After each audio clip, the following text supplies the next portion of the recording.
Okay, so hello everyone.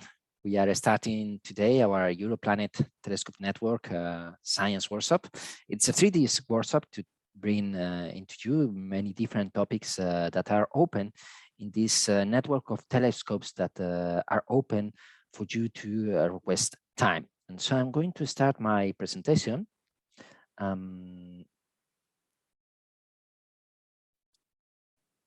So this is a presentation about the goals of this workshop and some of the characteristics of the different telescopes that we have here in the Europlanet Telescope Network. I have to explain many different things, so I'm not going to go into deep details on this. The program for today is this one that I've been showing before we started, so that you see that we are going to treat many different topics today. But tomorrow we are going to come back and talk about exoplanets. And then the day after, we will be talking about minor solar system bodies. And each day we will have a complete program with different speakers to bring you the different ideas and possibilities that where we can contribute to different topics with observations carried on in these telescopes. But we are also going to talk about general science, even if it's only related a little bit, not so close to the telescopes. So I'm going to speak today about the network of the telescopes, and this is the Europlanet Telescope Network. So Europlanet is a lot of different things. It's actually there are many things under the umbrella of Europlanet. There is a society, the Europlanet Society, whose webpage you can see there. The goals of the Europlanet Society is to create a community in planetary science in Europe. And you can join it too. If you are in this workshop, you can join here. It's a society that is open to professional astronomers, scientists, but also amateur astronomers, young researchers, and even journalists. The Europlanet Society is organized in different regional hubs, so that you see there this map of Europe with different colors. Each color corresponds to a different hub, and you can join through your regional hub so that you can avoid problems with language or differences from different places. And then there is a Europlanet 2024 RI, which is a research project funded by the European Commission to bring the community of scientists working on planetary science in Europe together to provide money for the scientists to do their science and to do things together. And there are many different actions in this program. And one of them, only one of them, is the Europlanet Telescope Network. So the project Europlanet 2024 RI, Research Infrastructure, is the one that is funded the activities that we can organize with this network, and is the one that is the project that is organizing this particular workshop. So the Europlanet Telescope Network is an idea that came about in previous versions of this Europlanet project, but this is the first time that we have realized it, that we have made it true. It's the combination of different telescopes that you can see here through the world, where you can apply for time and you can get funded for doing the observations. This is there are two different steps here. The network, the different observatories work with different characteristics, and you have to contact the observatories independently, and then you can get funded to do your observations in each of these observatories thanks to the Europlanet project. There are a reference from the start of the project of the different telescopes and where you can have information about them. The Europlanet Telescope Network is not closed in the sense that there are more telescopes that can join in the project, and the last one that joined was the Alhambra Observatory in Spain with the J80 telescope, an 80 centimeters telescope. But this is just one about among many other telescopes in different observatories. And not only Europe, you can see that there are many observational places where you could request time in different places from the United States to South America, Australia, and many other places. So just to clarify that Europlanet, the Europlanet Telescope Network, what we provide are the funds to perform the observations. If you are applying for observations at the observatory, has some cost that are applied in many different places for observing for each different night or for different hours. This is the funds that you can use to pay for those observatory costs. And we can pay travel costs to people that go to a particular observatory to do their observations. But the observation time has to be negotiated independently with the observatory. However, most of the telescopes in the network that are participating in the network are relatively easy to get time on them, and they have an amount of time reserved for collaboration. So that's not a very difficult step.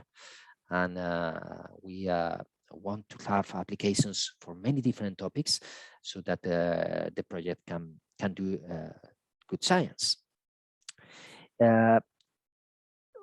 If you want to look for information about the telescope network, there are many different places on the internet. The first one is the general webpage that you can see there in the upper link. And this presentation will be posted online so that you don't have to copy all of these addresses right now. You don't have to click on them right now. This information will be placed on the website so that you can check it later and you can go to the individual pages here. So the first link is for the general information. The second one is the rolling call, where you have information about when you can apply. And you can apply any day you want, because this is a rolling call. It's not open, it's not working periods of 6 months. There is an application form, which is a simplified application form for requesting funds for your observations. And the most important link, the really interesting one, is a table of observatories of the Europlanet Telescope Network. That's the small one here in this small address. If you click there, you will land in a very large Excel file, which is here shown in small size, in which you can have access to all of the different details of different telescopes. And there are many, many of them. I'm just going to show a couple of them. So this is one of the great observatories that we have in the, one of the great telescopes that we have in the network is the telescope, the 1 meter telescope at the Pic du Midi Observatory in France. It's a telescope that is really well designed for planetary astronomy. And since we are covering today planets, I'm showing these particular telescopes and observations that were done with this telescope by amateur astronomers about 4 years ago, approximately, in a visit to this telescope, thanks to the collaboration with the PI of the telescope, Louis François Collat from the Observatoire de Paris. You see there this email. If you want to apply for observing time at this telescope through the Europlanet Telescope Network, the first thing you have to do is to contact François with an email. And then if he says that, the observations you want to do are feasible, then you can apply for your cost to be covered by Europlanet in advance of doing your observations. And these are just some of the results that we were that were obtained in this telescope some 4 to 5 years ago. I'm going to call your attention to these planets because observing planets at this spatial resolution is very difficult. You see they are Jupiter rotating, and you see that the images are of very high quality. But actually, this image here is a zoom version of a particular location in Jupiter where you see these waves. These are real waves in Jupiter's atmosphere that if we were not having this kind of technology and this telescope and the incredible scene of this observatory, we could only observe it with Hubble Space Telescope or with a spacecraft. And you can see the quality of these images observing other targets more difficult, like Saturn and its hexagon, Saturn rings, Venus clouds, and Ganymede. Look at all of the details that you can find in this small object, 1.5 seconds observed with this telescope. And you have here in this table all the information about this telescope in case it is the telescope that you want to use. There are many other options. Another telescope that is interesting for planetary science is a 1.5 meter telescope at La Silla Observatory.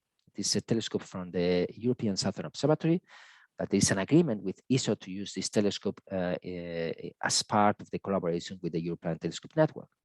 And this telescope has many different instruments. One of them is a very highly sensitive camera, this EMCCD camera with a pixel size of 0.09 arcsecs.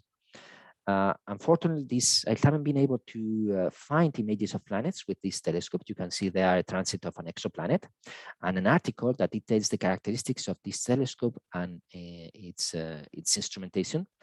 Looking at those details in that paper, I can guarantee that this is a fantastic instrument and telescope for doing planetary observations, especially of weak of objects that are not very bright. For instance, imagine observing Uranus or Neptune with this 1.5-meter telescope at a particular moment in time with this camera at this pixel size of 0.09 arc seconds using a methane band filter, and then you would get fantastic observations.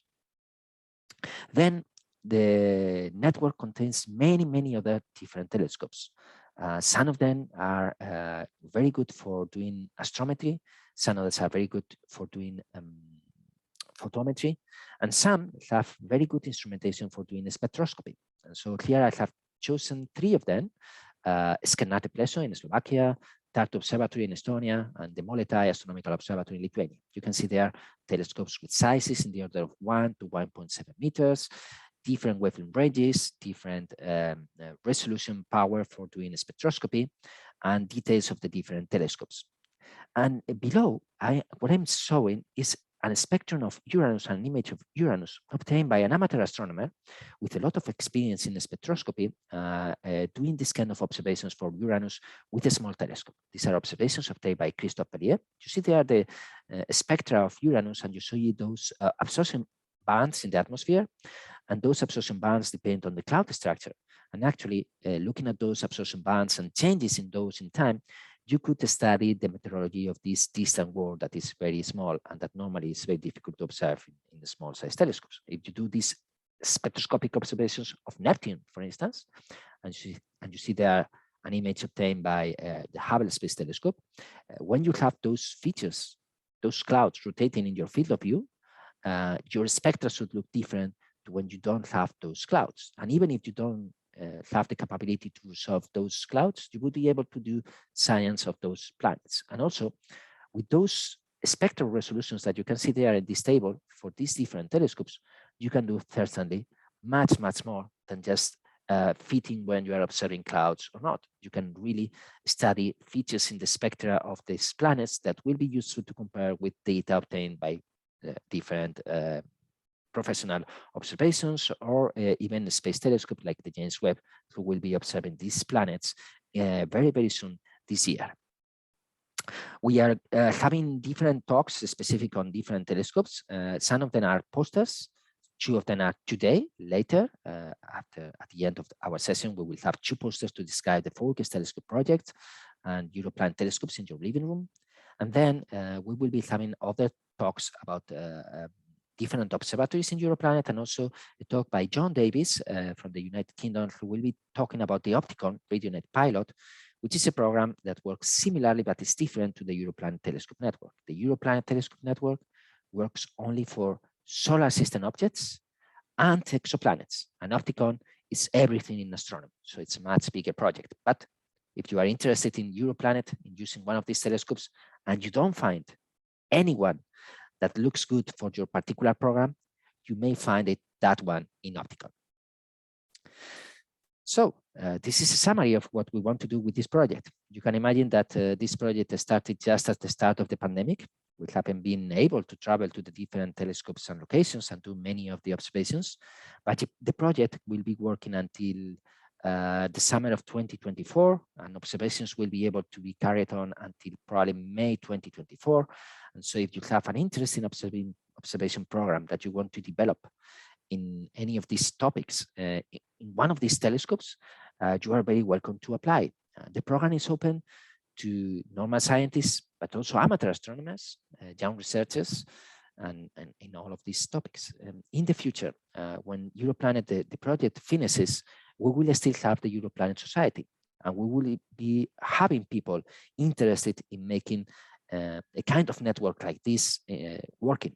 So what we want is to have enough applications for different people, from different people doing different observations in all of these different topics, to convince ourselves and the world that this is a good idea, and that providing this access to the different telescopes will be good for science, and will be good for the scientists, and will be good also for the different people, including amateur astronomers, that could get access to these telescopes. So this is my last slide. I think maybe we'll have time for a couple of questions.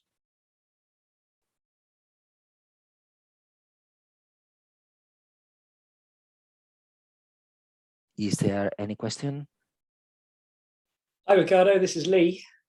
Can Hi, I Lee. ask you a question about the current use of the system? Have you got any examples of use cases so far?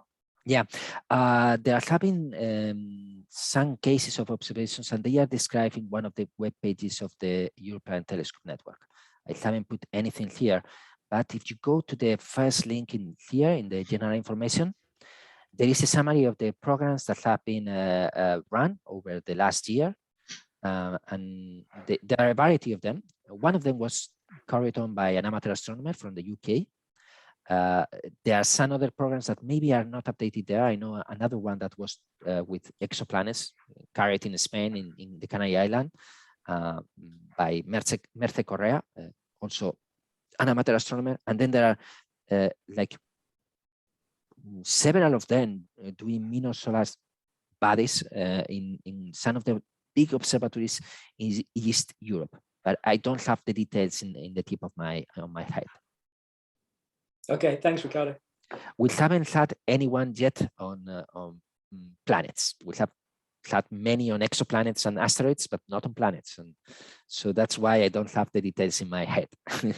I see one selected in 2020 that's to do with asteroid spins and shapes. Yes, that's right. Yeah.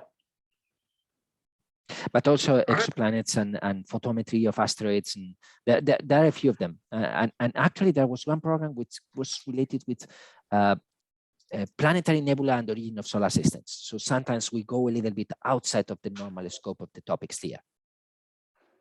I've got a slide with the 7 titles if you want me to show it. Yeah. With the 7 proposals granted so far. I mean. Maybe just, maybe it's appropriate. I'm going to stop sharing, and so it's here can show that single slide. Ricardo? Yes, Gunther. There are more than 7 so far. The website is not completely up to date. I was sure of that the website was not fully updated from the last ones. Okay, yeah, then those 7 are the ones appeared in the web page right now. That's the one from the last report, but there are more of them meanwhile. Okay. Mm-hmm. And there were 1 or 2 raised hands with questions. Yeah. Yes, that's a very good question, John. Non-Europeans can apply for observations. There is a certain amount of the money in the project that we can use to fund activities that are coming from non-Europeans. And you can apply in telescopes that are in Europe or outside Europe, because the network has facilities in different locations. So that's not a real, it's not a big issue. Yes, thank you. And actually, many of the observatories in the beginning were only accepting presential visits. Now, many observatories are robotic, or they are doing service observations, and you can find the particular details on that characteristic in the table that with the link that I show it, so that when you go to a particular description of one of the particular telescopes, you can see if that telescope is open for doing observations remotely, or if you can do service observations, the people in the observatory do the observations for you, or not. Ricardo, I noticed on your map there are observatories in the USA and Australia, which I think were not on the list when I last looked at it. Do you remember what those are and whether they can do remote planetary imaging? They can do remote planetary remote observations. Those are telescopes from the Vilnius Telescopes project. Oh. So the Vilnius, the Vilnius Telescope project has lots of different telescopes with different characteristics.